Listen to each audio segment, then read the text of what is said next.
C'est aussi mon plaisir de vous accueillir en mon nom et à celui du FENASOL à cet événement exceptionnel. Notre syndicat est devenu une réalité. Personne ne peut plus l'ignorer. Notre présence est un accomplissement en soi, une expression de courage, un acte de lutte, une déclaration d'existence et de reconnaissance. Notre réunion aujourd'hui est une traduction explicite de l'adoption par l'OIT le 16 juin 2011 de la Convention sur le travail décent des travailleurs et travailleuses domestiques. C'est une étape incontournable dans la lutte pour la justice sociale.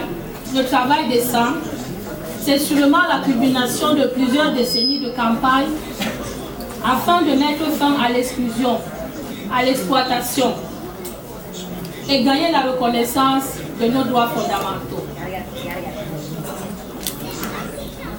Les travailleurs domestiques luttent pour leur émancipation et pour le sevrage de l'esclavage. Mes camarades et sœurs, ce n'est pas mon intention d'énumérer les violences documentées par des milliers de rapports écrits sur le sujet. Cependant, les travailleurs domestiques sont de plus en plus une part signifiante dans la force du travail au Liban, particulièrement dans l'emploi informel. Elles sont caractérisées comme l'un des groupes travaillant dans des conditions de travail déplorables et privés de leurs droits fondamentaux, sans oublier les heures interminables de travail contre une rémunération qui ne peut même pas être appelée salaire. C'est contre ces situations sombres d'abus que je ne vais pas et je ne peux pas oublier toutes nos sœurs qui ne sont pas là aujourd'hui, soit parce qu'elles sont enfermées dans les maisons de leurs employeurs, ou soit parce qu'elles ont peur de l'emprisonnement, de la persécution et de la détention, la déportation aussi, hélas. Nous avons entendu qu'il y a des femmes qui sont rentrées chez elles dans le coma, et certaines même dans des cercueils. Permettez-moi, au nom de toutes ces femmes, de dédier ce congrès.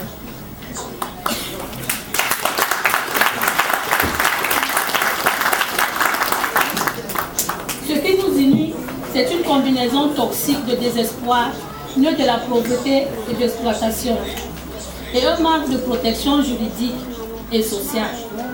Nous sommes réunis aujourd'hui dans un esprit de solidarité, d'entraide, de pouvoir collectif, parce que nous seulement, et seulement nous, pourrons défendre nos droits.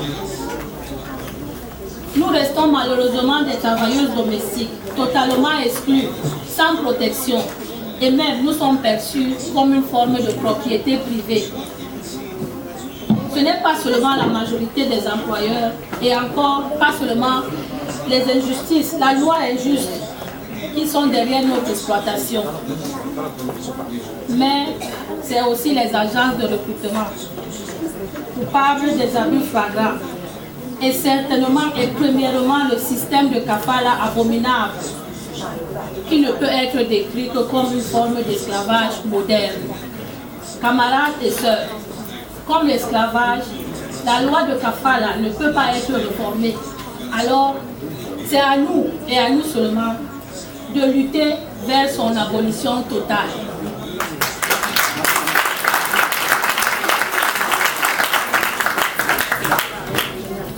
Nous devons adresser les violations en laissant tout le monde savoir que ce qui se passe derrière les portes fermées ne restera plus secret.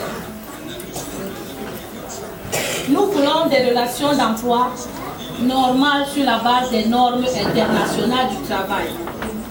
Et donc, nous avons besoin d'effectuer des réformes inévitables du Code du travail. Nous sommes des travailleuses qui prennent soin des enfants, qui prennent soin du bien-être de la famille, qui prennent soin des handicapés dans leur maison. Et cela fait partie de nos responsabilités. Et nous attendons à ce que nos droits soient respectés. Nous n'allons plus accepter plus longtemps d'être implicitement ou explicitement exclus de nos droits. Nos droits légitimes et fondamentaux, y compris notre droit d'association, de représentation et d'agence de voix.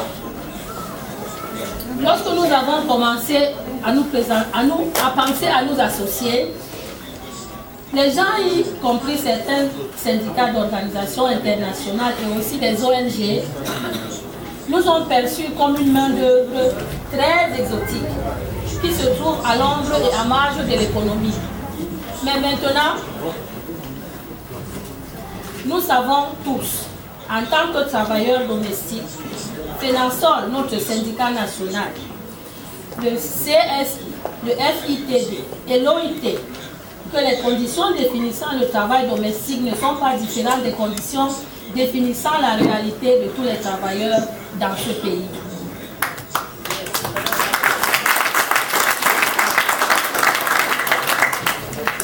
De plus en plus de travailleurs deviennent temporaires, précaires, informels, à temps partiel, sans aucune force de négociation. Une négociation collective. Et juste une minorité de travailleurs sont employés dans des lieux de travail où la négociation collective est une option faisable et effective. Le travail que nous essayons d'accomplir dans ce congrès est de gérer notre force collective à travers l'association et en plantant quelques graines, et ces graines qui vont germer en un syndicat fort qui va lutter pour nos droits dans notre futur. Et nous invitons les autres travailleurs aussi à s'unir pour nous rejoindre. Sœurs, camarades, avant ce congrès, nous étions perçus en tant que victimes impuissantes. Maintenant, nous disons non, nous sommes des syndicalistes qui luttent pour leurs droits.